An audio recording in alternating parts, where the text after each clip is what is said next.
Welcome to this week's episode of Comic Chat with Gat. I am Gat, that is Comic Chat with, and we're here to talk about comic books in one of the most confusing episodes ever. Because we're going to be going over Multiversity, and my brain is going to melt through my ears. So if you see me drinking a smoothie, it's liquefied brain to make up for all the brain melting out of my ears when we learn about this. Yeah.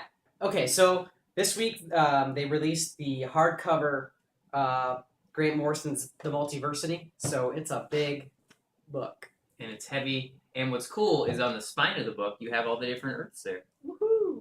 They come in different colors. Yep. Everything's colorful. So I read this book, and we talked about it briefly on one of the older Just Standard Audio, just as the podcast, and I feel like that's really confusing anyway. Yep. And so I kind of finally showed you this little book, and it's just really, it's really pretty, and like even the I didn't even know this, you guys. So on the inside cover, there's a map of the multiverse. Oh, with little things about the color spectrum too. Telling you all about it, yeah. Wow. And then the book itself is like really nice. So Weird ass rabbit. this is a $50 book, Chris. Okay, really? Yeah. Can't wait to borrow that and break it. I don't even know if you should read this. It's a little too much for you. I don't understand what it is. Like, Okay, so Grant Morrison, Yeah.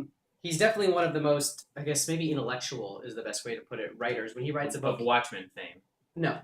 No? Alan Moore wrote Watchmen. What has he done then? His name is familiar. I've had to have read something that he's done. Yeah, Grant Morrison, he's done some of the best Superman stuff. So Superman... he was... was he not Kingdom Come? Nope. Not? No, that would have been Mark Waid, remember? I meant that guy. I met Grant Morrison, too, at Comic-Con. So, no, he's written a lot of, like, Arkham Asylum. Oh, okay. Got it. Okay. And he wrote Superman, All-Star Superman. He wrote the new Superman Action Comics #1, like 1 through whatever, the new when they rebooted it, 352. Mhm. He's written a lot of stuff, and he's a pretty prolific comic book writer. He's definitely one of the top dogs at DC. Like, if you're going to name, like, the 5 current ones, you've got Scott Snyder, the writers. Scott Snyder, Grant Morrison, like, Mark Waid's done a lot of stuff. And, I don't know, whatever. The point is he does a lot over there. Sure. And so this was, I don't know, I think what was interesting is I read this after I read his book, Super Gods by Grant Morrison. And this is kind of a mix between an autobiography of Grant Morrison and the history of comic books. And so in it, he talks about a lot of things that showed up in Multiversity because he had I don't know, he thinks it's like an out-of-body experience, like legitimately believes it's an out-of-body experience that he went to, like, he thought about, like, he did a lot of drugs. Yeah. And, like, thinks that drugs can unlock the mind if you do it right and stuff that. like that.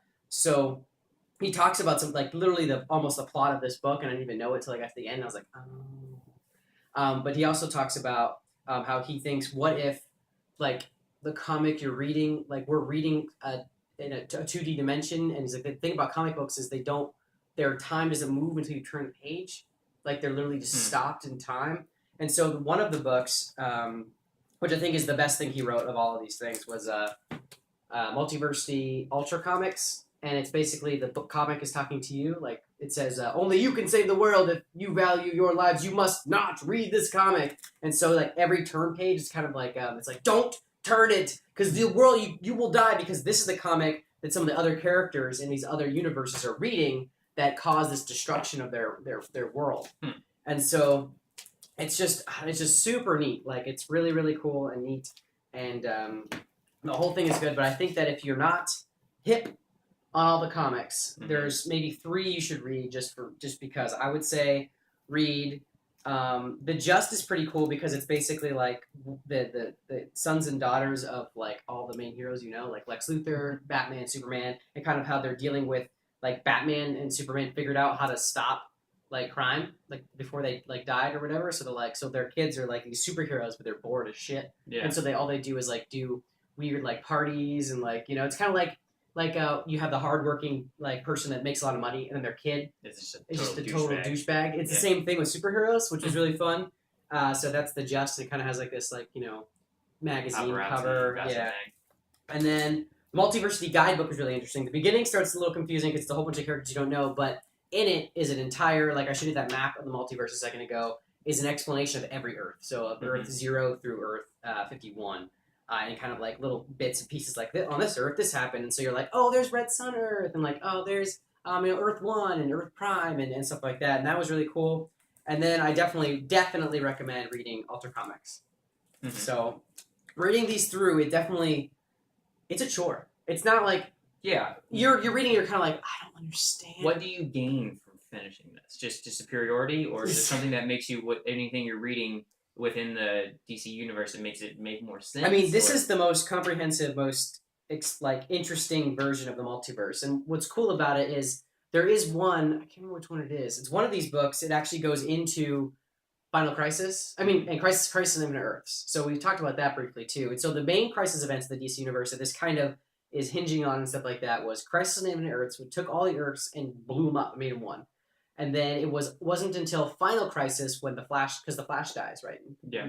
When the Flash comes back, it's almost like he's rebirthing the 52 universes. So the multiverse is then back in Final Crisis. And then Identity Crisis happened, and so did Infinite Crisis. All happened in between those two. And then you had the Flashpoint, which was the other big Crisis event, and that rebirthed the universe into the New 52, and then they just got rid of the New 52. Now it's just the new DCU or whatever. So Flashpoint, though, would you say that like restarted everything? Isn't that how that was supposed to work? Kinda. What's so weird about that is some of the books continued on. Like Green Lantern was just still like everything that I read about Blackest Night and Brightest Day. Like at the end of spoiler, but at the end of Brightest Day, the Guardians get mad at Hal Jordan. Oh, well, they never do that, and they were like, "You're no longer Green Lantern. Now Sinestro's the Green Lantern." You're like, "What?" And then when you read number 1, right, it was when they rebooted it, it was just Sinestro's Green Lantern being like, Hal Jordan, I need your help because fuck everything. And you're like, okay, I guess that continued. And so did Batman and Robin just continued on. I think if the writers were big enough at DC, like if you're Jeff Johns writing Green Lantern and you're like chief creative officer, I'm going to just do this. I'm going to continue my story. Thanks, though. Yeah. That was good. The Flashpoint was really interesting. Yeah, real good. But moving on. What I think of the Flashpoint, though, was it was supposed to be things were slightly different in different ways. It wasn't like everything's changed. It was like some things are kind of different. And so you can accept that. Like the Flash was able to get some new powers and stuff like that. Is any of this multiversity tied into the Flash TV show? Well, but they have like the portals or whatever on this season. Yeah. Well, they got 52 portals, which now makes sense. Mm-hmm. Oh shit! Now it makes more sense. Yeah. Okay, so hold on. Well, shouldn't it be 51? If Earth is 0, I don't know. He said he got 52 though, just because I thought it was like. I guess it was a nod. Because 52 worlds. Yeah. Okay, so do you think that has any tie to it? Might. This is kind of like he went real deep into some DC lore on this. Like you've got Captain Carrot on the cover of this, and you've got like. Is that the rabbit? Yeah, of course. Yeah, the rabbit is Captain Carrot, and so he gets I don't know. The whole thing is really silly. He's a cartoon character, so he gets his head chopped off, but he's a cartoon character in his universe, so that doesn't kill them because like Bugs Bunny could and then just put the head back on, and you're like, wow, what a weird. I mean, he played with the universes really well. Like this is very, very thought out and very interesting. It's definitely something that's like it's another one of those books that's like this is a real in-depth thing.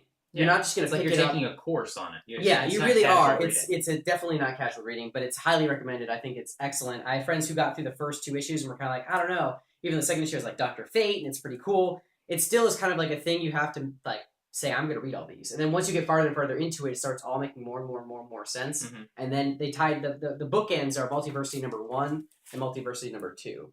So like all this other stuff is kind of supplementary to the main story that happens in these 2. And this had one of my favorite Flash moments. The Flash goes and gets every Flash from every other universe and does a super Flash punch and like mock something just all at the same time, just knocking this bad guy out. And it's awesome. So what is in this collection, though? It's all 7. So you got multiverse. Oh, so this is just like a trade. It is a trade. Well, It's a hardcover collection. So it's a hardcover collection, but it's got so much. It has way more than any trade I've ever seen because I like to read the trades instead of getting the individual issues. And this is 7 issues. I don't understand. Yeah. Well, remember we went through before the show even started all the different universes that are in worlds or worlds universes. Okay. That are in there, and I mean it's thick because usually you're getting like some concept art, you're gonna get something like that. But this has so much more information in it. Too. Yeah, the Multiversity Guidebook was the longest of the different separate books. But what's weird is they look so thin, but when you pile them up, I know that I have backer boards in here, so it's going to do it. But if you see, you can probably see. If you can't here, I'm just going to hold it up. Like they're about the same, and then there's a bunch of concept art at the end. So if you consider the concept art and then the hardcover, and then the 10 pages of going through each world. That was in. Oh, was that in the guide? That was in the guidebook. Oh man. Yeah. Okay. So that's why I said the guidebook. I'd say the Just, maybe Multiversity 1 and 2, and then Ultra Comics, the ones you would like. That's 4 of the 7. You might as well read them all at that point. How long did this go on for? And was this It was once a month first, so it was like 7 months. Was this taken away from the DC universe, where everything, the world was just going on, and then Yeah, this is its own hey separate thing. Like, okay, yeah, and what's crazy is I read, like I said, I read this book, which is fascinating because it gives you the history of the. And that's how we talked about Earth 4, and it was the Watchmen universe, but it wasn't. Like, it was actually all those guys, and he talks about that in this book. How Alan Moore was like, I'm going to take the Question, who looks always like Rorschach. I'm going to take the Atom, who's Dr. Manhattan, etc. Blue Beetle, Night Owl, right? And I'm going to, write this book. And then DC was like, I don't know. Why don't you just make it your own thing? And so then he made The Watchmen, which it's the same thing. Like when you look at the picture, yeah, it's the same thing. It's the same. So this book was awesome. Oh, you actually had the page. Oh, did I? Yeah. Whatever. I missed it now. Lost it. But post Watchmen. So yeah, they're all talking about Watchmen right in here. So it was super interesting. And when I went and after I read this first, and it was kind of a chore to get through because it was kind of like it's like a history lesson on both Grant Morrison and DC Universe. And then I read this, and I was like, oh my gosh, everything he's been talking about. So I went and got him to sign my Action Comics #1 at San Diego Comic-Con, and I was like, I read your book, and I read Multiversity, and they seemed really similar. He's like, and he has a cool Scottish accent, and I don't want to murder right now, but he was like, yeah, that was totally, my idea was writing them both concurrently at the same time, and yeah, lots of those ideas flowed in and out. I felt so cool. I was like, I talked to the author, and he said these things that related that I thought related, and yeah, it was, it's really good, and it's interesting, and the reason why I brought it up is because this came out on Tuesday, so figured I would, so it's been out for a week, and if it's still on Amazon, I think I got it for like $22 on Amazon, even though it's $50 retail, so. Comic Chat, we've got reviews, and we approve. Multiversity. Should anybody, like, if I'm getting into comic books, should I melt my brain like this? No. It sounds so interesting, though. I would say that you have to have a basic understanding of most of the main characters, just so that I think that so you can understand the motivations of the different maybe worlds. Yeah, kind of, because when I read Final Crisis, I did not understand it. Like I read it and I was like, Omega Beam's Batman's dead. I think I don't really know where's everybody. Who is Orion? I don't know who these characters are. But reading it again later, I'm like, oh. You read it again after this? I read it again after reading the rest of my comics. Like, I read Final Crisis because it was kind of like, what are the main things you need to read for DC Comics? Everyone's like, all the Crisis books. And those are like the most confusing books, like hands down, because every character you've ever heard of is in there. And yeah, they're awesome, but you're like, I don't know these characters. And you kind of have to do, that's kind of things I guess you learn with reading comic books without recommendations or with recommendations. You kind of just have to glaze over the characters you don't know and hope that eventually you'll figure them out. Yeah, and it'll do a little explanation. You had in your last week's episode, it was great because you were showing us comics that had like little explanations. Justice. Oh, the Legion of Superheroes, which was awesome. I love that Jeff Johns does that with those books, or anyone now that went forward with it. And because there's so many Legionnaires, every time they show up in a panel, it's like, this is Cosmic Boy, and he's from this Earth, and this is what his powers are. And you're like, oh, neat. That's nice. Yeah. And this doesn't do that at all. So it's kind of like... Does not hold your hand. You kind of almost want to have, even though this has it in it, almost get the separate version of the Multiversity guidebook and have that open on the side and use it as a reference manual. So you're like, wait, who's this guy? Where's he from? Oh, okay, he's from the Earth 23, and that's what he does. So, I don't know. I recommend, both of these. Super Gods is really interesting. Chris, you might like that too, because it is like a history of the DC universe, and it's it talks about it's DC, not DC, it's comics, so it's Marvel and DC, and how they came to be, and like why the Flash is important, or why the X-Men are super important, and everything like that, and how they were products of their age and time, and we've evolved them since then. Okay. So, well, there we go. Yeah. Highly recommended to read it if you understand comics. If you don't, maybe watch some of our older episodes, and you can just try to get caught up on what you should be reading, like me, what I should be reading, to not melt my brain any more than it already is. But that was our show. We did a quick little episode this week. Hope you guys liked it. Make sure you leave some comments, subscribe to us on this channel, press the like button. It really helps us out to figure out what we like to do and figure out the right link for these as well, and the topics that we talk about. So Comic Chat with Gat on Instagram and Tumblr, Comic Chat WGat on Twitter. We're a growing family of podcasts, so make sure you guys go check out Cardboard Box, which is also a video game podcast that Taylor's on. And then we have Real Retro, which is about movies. They just did Hocus Pocus. Just did Hocus Pocus. Have not finished that movie yet, so I'm going to listen to the podcast so I can see what actually happens in that movie. It feels like just didn't get to make it. Oh, and you're going to be on Cardboard Box. I will be on Cardboard Box. Talking about, right before this, talking about Halo. They came out Tuesday. So this comes out Wednesday. Yeah. So yeah, yesterday's episode that came out about Halo. Spoiler alert. I liked it. I'm one of the only people that did. Actually, me and you. Yeah. Story wise. All right. Bye. Bye.